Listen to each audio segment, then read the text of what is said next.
Welcome back to the channel, everybody. Yes, in this week's video I'm going to be talking about the Vision Plus, the TV amplifier that normally is built into the Caravans, and this is going to be around some troubleshooting tips if you're having issues getting it to work.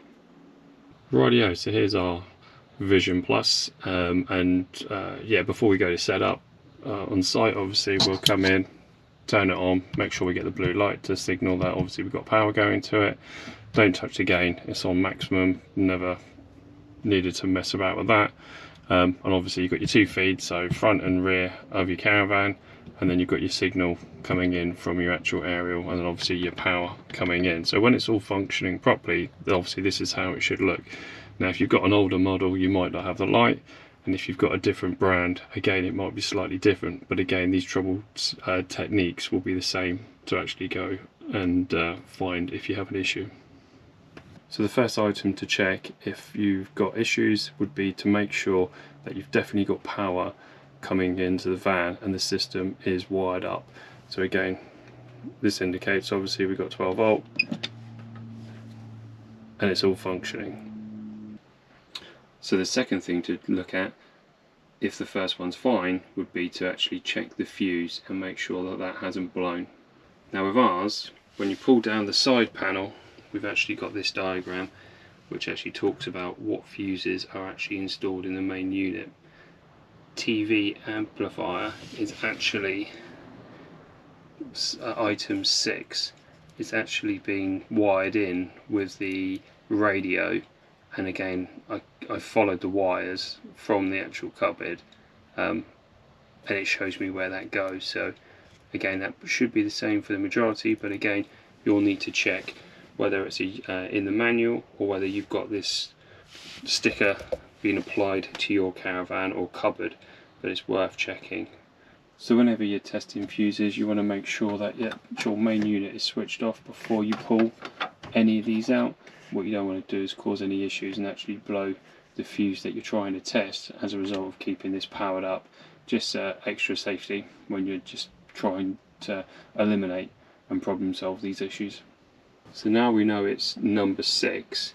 Again, you'll see that these are numbered in here. It starts from 1 and it goes through to 14. So obviously you just work your way along, look to see which one it is. Obviously it's number 6. It'll also reference what kind of rating the fuse needs to be as well. So once you've got your fuse out, it'll look like any other fuse. This one has a little cutout at the top, and you'll be able to see through that and see if it's still got a connection or not, or whether it needs replacing. Some of the other ones will be see-through, and again you'll have exactly the same thing where you'll see a connection and whether it needs to be replaced or not. Another recommendation would be to all go and get yourself a bag of fuses. Again, you can get these from like Halfords, or go outdoors, and again it just has a selection of different fuses in here, so if you do have problems and one does go, you're not having to worry and work out where you can get these from. Again, only a couple of quid, and definitely worth having these as a backup. So item 3 to check would be to actually use a multimeter. Now I appreciate you probably won't have one of those with you when you're away, or you might not even have one at home, but again, that would, using a multimeter, that would be your final test where you'd be able to touch the outside and the inside and get a reading and see if you've got 12 volts coming to this connection here. This would then indicate that this is actually blown. I would say 9 times out of 10 it's either going to be you haven't got power to the van or the fuse is blown, and again that's just a simple fix as I've just shown you. It won't actually be this, but at least you've got all those troubleshooting tips to work out where the issue is before going out and buying a replacement.